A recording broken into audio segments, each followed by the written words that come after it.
Good morning बेटा, welcome back to the online class of SS. हम एक बार revision करेंगे अपना चैप्टर 113 चैप्टर 111 और 21 का। ठीक है, तो शुरू करते हैं फटाफट। Indian history of medieval times begin from, कब से शुरू होती है? भारतीय जो मध्यकाल है वो 8वीं शताब्दी से। The land to the east of Indus came to be called Hindustan. Hindustan को किसने भारत को किसने हिंदुस्तान का नाम दिया? या फिर इंडस नदी के पूर्व में जो ज़मीन थी, जो देश था, उसको ग्रीक्स लोग हिंदुस्तान कहते थे। ठीक है, कौन से वेद में रेफरेंस है कि जो इंडिया का नाम है वो भारत राजा के नाम पर पड़ा है? ये ऋग्वेदा में। आईन अकबरी अबुल फजल ने लिखी थी। मोहम्मद बिन तुगलक के बारे में किसने लिखा था? इब्न बतूता ने। अरब्स ने भारत को हिंद नाम से बुलाया। आईन अकबरी एज इट शोज कि इसका जो नाम है वो दिखा रहा है कि अकबरी, तो अकबर के प्रशासन के बारे में बताएगा। मुग़लों की कोर्ट लैंग्वेज थी पर्सियन। उर्दू पर्सियन, हिंदी और अरेबिक भाषाओं का एक मिक्सचर है। तहकीक हिंद को लिखा था अल-बरूनी ने। जो लेटर मेडिवल पीरियड है वो है 13 to 18 सेंचुरी, और जो अर्ली मेडिवल पीरियड है वो है 8 to 12 century. In earlier time, पहले के पुराने समय में कोई उचित एक्यूरेट मैप नहीं थे, बिल्कुल सटीक मैप नहीं थे। भारत का जो भारतीय उपमहाद्वीप का जो क्षेत्र था वो कहाँ से कहाँ तक फैला हुआ था? अफ़गानिस्तान से म्यांमार तक। इंग्लिश भाषा में जो भारत का नाम इंडिया है ये 17वीं सेंचुरी के बाद इस्तेमाल में आया है। अब्दुल रज़ाक ने विजयनगर साम्राज्य के बारे में लिखा था। लेटर मेडिवल इस पीरियड में हम तुर्क, अफ़गानों और मुग़लों के बारे में पढ़ते हैं। ठीक है, पृथ्वीराज रासो अबुल फजल ने लिखी थी, चांद बरदाई ने लिखी थी। जो हिस्टोरियंस हैं जब बहुत सारे सोर्सेज को रीड करते हैं तो उनको बहुत सारी मुश्किलों का सामना करना पड़ता है। संत और सूफियों ने समाज में सहिष्णुता का उपदेश दिया। अमीर खुसरो ने को एक कवि थे। Brihadeshwara temple is located as Tanjore. Baburnama is written by Babur. Al-Biruni ने बलबन के विषय में लिखा है, और Prithviraj Raso is written by Chand Bardai. ठीक है बेटा, जो टर्म मेडिवल है वो मिडिल एज को शो करती है। The systematic study of coins is known as numismatics. जो कॉइन्स हैं वो हमें किसी भी देश की इकोनॉमिक कंडीशन के बारे में बताते हैं। Ibn Battuta, Al-Biruni, Abdul Razzaq, Niccolo Conti, ये कुछ ऐसे ट्रैवलर थे जो भारत में मेडिवल पीरियड में आए थे। आर्टिफैक्ट, जो कला के नमूने होते हैं, उसको हम आर्टिफैक्ट कहते हैं। नेम्स ऑलरेडी आप पढ़ चुके हैं। अब हम अगला चैप्टर पढ़ेंगे। ठीक है बेटा, जो हमारा 11 चैप्टर उसको रिवाइज करेंगे। ये हमारा नेक्स्ट चैप्टर है एनवायरनमेंट वाला, 11 चैप्टर, जो कि ज्योग्राफी का फर्स्ट चैप्टर है। बायोस्फीयर का मतलब है लैंड, वाटर एंड एयर, मतलब लिथोस्फीयर, हाइड्रोस्फीयर, एटमॉस्फेयर, तीनों को ही शामिल किया जाता है। ह्यूमन एनवायरनमेंट में किसको शामिल नहीं करते? लैंड, क्योंकि रिलीजन, धर्म, पॉलिटिकल एसोसिएशन, ये सब इंसान खुद बनाता है, लेकिन land is a naturally made component और एनवायरनमेंट। नेचुरल इकोसिस्टम कौन सा नहीं है? एक्वेरियम, ये मैन मेड इकोसिस्टम है। विच is a human made environment, human made environment है। डैम, माउंटेन, सी और हाइड्रोस्फीयर ये अपने आप नेचर के द्वारा बनाए गए हैं। Which is a threat to environment, ये पर्यावरण को किससे खतरा है? बढ़ती हुई जनसंख्या से। बायोस्फीयर क्या है? एक नैरो जोन जहाँ पर लैंड, वाटर एंड एयर मिलते हैं। बायोस्फीयर क्या है? सॉरी, एटमॉस्फेयर है ब्लैंकेट ऑफ एयर, हवा के चारों, हवा का जो आवरण है अर्थ के चारों ओर। हाइड्रोस्फीयर है डोमेन ऑफ वाटर। एनवायरनमेंट, हमारी जो सराउंडिंग है, it is termed as environment. Next बेटा, ऑन विच डे, कौन से दिन को हम, कौन सी डेट को हम एनवायरनमेंट डे सेलिब्रेट करते हैं? 5 जून।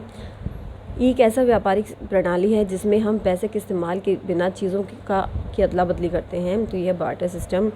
5 मील ऊपर और 5 मील नीचे, जो सी लेवल है उससे 5 मील ऊपर, 5 मील नीचे हमारी लिथोस्फीयर एग्जिस्ट करती है। एक कौन सी स्टेटमेंट गलत है? ये स्टेटमेंट गलत है कि सभी जो जानवर हैं, पौधे हैं और इंसान अपनी तात्कालिक जो सराउंडिंग है या फिर उनका जो चारों ओर का जो एरिया है, पर्यावरण है, उस पर डिपेंड नहीं करते हैं। गलत है, डिपेंड करते हैं बेटा। डोमेन ऑफ वाटर, वाटर की जो डोमेन है उसको हम हाइड्रोस्फीयर कहते हैं। फ्रेंच वर्ड एनवायरनर से एनवायरनमेंट शब्द निकला है। जब हम नेचुरल रिसोर्सेज का अच्छे तरीके से, समझदारी तरीके से इस्तेमाल करते हैं तो उसको सस्टेनेबल डेवलपमेंट कहते हैं। जब लिविंग ऑर्गेनिज्म अपने चारों ओर के वातावरण के पर्यावरण के साथ, या फिर हम कहें अपनी सराउंडिंग के साथ जो भी इंटरेक्शन करते हैं उसको हम इकोसिस्टम कहते हैं। ग्रेट वैरायटी ऑफ लाइफ, जो जीवन की विविधता है अर्थ पर, उसको हम जैव विविधता या फिर बायोडाइवर्सिटी कहते हैं। Biosphere is consist of lithosphere, atmosphere. No, जो बायोस्फीयर है इसमें लिथोस्फीयर, एटमॉस्फेयर के साथ साथ हाइड्रोस्फीयर भी शामिल होता है। 3 जून नहीं 5 June we celebrate as world environment day. Hydrosphere हमें फॉरेस्ट और ग्रासलैंड देती है, नहीं लिथोस्फीयर देती है बेटा। बायोस्फीयर एक थिन लेयर ऑफ एयर है, नहीं एटमॉस्फेयर एक थिन लेयर ऑफ एयर है। एनवायरनमेंट क्या है? एक बेसिक लाइफ सपोर्ट सिस्टम है जहाँ पर नेचुरल और ह्यूमन मेड जो फिनोमिना घटनाएं हैं उनका आपस में कॉम्बिनेशन होता है, संतुलन बनता है। फूड चेन क्या होती है? एक सिंपल चेन ऑफ फीडिंग, जो खाने का जो रिलेशनशिप होता है 3 या 4 जीवों के बीच में, उसको हम फूड चेन कहेंगे। Hydrosphere various sources of water होते हैं। लिथोस्फीयर में जो सॉलिड क्रस्ट और हार्ड टॉप लेयर होती है अर्थ की, उसको शामिल किया जाता है। इकोसिस्टम क्या होता है? जितने भी लिविंग ऑर्गेनिजम्स हैं वो अपने चारों ओर के जो फिज़िकल और केमिकल सेक्टर्स हैं उनके साथ जब इंटरेक्शन करते हैं तो उसको हम इकोसिस्टम कहेंगे। Which planet is known as blue planet? It is Earth. ये ऑलरेडी सब आ चुका है, तो अभी हम नेक्स्ट चैप्टर करेंगे। यस बेटा, name the autobiography of Om Prakash Valmiki. It is Joothan. In which year, कौन से साल में जो गवर्नमेंट थी उसने विकलांगता अधिनियम या फिर डिसेबिलिटी एक्ट पास किया? 1995 में। सभी डेमोक्रेसीज़ के लिए, लोकतंत्र के लिए सबसे महत्वपूर्ण कंडीशन क्या है? ये है UAE, universal adult franchise, fundamental rights, directive principles, मतलब तीनों ही। अब कौन से विचार को ध्यान में रखते हुए जो यूनिवर्सल एडल्ट फ्रेंचाइज है इसको लागू किया गया था? इक्वालिटी, सबको समानता देने के लिए। कौन सा डॉक्यूमेंट है जिसमें देश के लोगों और सरकार के लिए नियम और कानून लिखे होते हैं? उसको हम संविधान कहते हैं। सिविल राइट्स मूवमेंट यूएसए से बिलोंग करता है और ये कब पास हुआ? 1964 में। ठीक है, इनमें से कौन से एक डेमोक्रेटिक फीचर नहीं है? वो लोग जो सरकार को की आलोचना करते हैं, उसकी बुराई करते हैं, उनको सज़ा दी जाती है। ऐसा कुछ नहीं होता है। People have right to criticise the government. Father of constitution हम किसे कहते हैं? फादर ऑफ कॉन्स्टिट्यूशन हम कहते हैं BR अम्बेडकर को। वेट बेटा, yes. Mid day meal scheme का मतलब है लंच प्रोवाइड करना। लेट द रिलीजन टीच, ये शब्द किसने कहा था कि जो धर्म है वो क्या सिखाए? वो स्वतंत्रता, समानता और भाईचारा सिखाए। ये कहा था BR अम्बेडकर में। डिसेबिलिटी एक्ट पास हुआ 1995 में। ओम प्रकाश वाल्मीकि की ऑटोबायोग्राफी है झूठन। पहला कौन सा राज्य था जिसने मिड डे मील स्कीम की शुरुआत की? ये था तमिलनाडु। BR अम्बेडकर ने भारत में टेम्पल एंट्री मूवमेंट स्टार्ट किया था। भारत ने UAF या फिर यूनिवर्सल एडल्ट फ्रेंचाइज को अडॉप्ट किया था 1950 में। सिविल राइट्स एक्ट 1964 में पास किया गया था। आर्टिकल 15 नहीं बेटा 14 प्रोवाइड करता है इक्वालिटी बिफोर लॉ। जब औरतें हैं उनको पुरुषों से ज़्यादा, उनके काम को ज़्यादा काम वैल्यू दिया जाता है, गलत है। 1893 में 1893 में New Zealand was the first country to adopt universal adult franchise.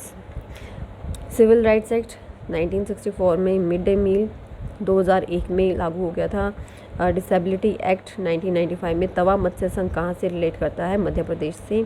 BR Ambedkar को हम फादर ऑफ कॉन्स्टिट्यूशन भी कहते हैं। ये भी हो चुका है। UAE होता है सबको राइट टू वोट देना, डेमोक्रेसी होती है जहाँ पर लोगों का शासन होता है। डिसेबिलिटी एक्ट होता है बेटा जो डिसेबल लोग होते हैं, विकलांग लोग होते हैं, उनको स्पेशल राइट्स देने का। Who started movement against racial discrimination in India? Bharat में जो जातीय भेदभाव के खिलाफ किसने आंदोलन शुरू किया? ये थे BR अम्बेडकर, नारायण गुरु और ज्योतिबा फुले। ठीक है, सिविल राइट्स मूवमेंट भी लोगों को एक रेशियल मूवमेंट था, लोगों को समान अधिकार देने के लिए। तो इतना ही पढ़ेंगे बेटा, ये आगे आप खुद पढ़ें, ऐसा कुछ खास नहीं है उसमें। ठीक है, और अच्छे से तैयारी करें। कोई डाउट्स है तो डाउट सेशन या फिर लाइव क्लास में क्लियर करें। ओके बेटा।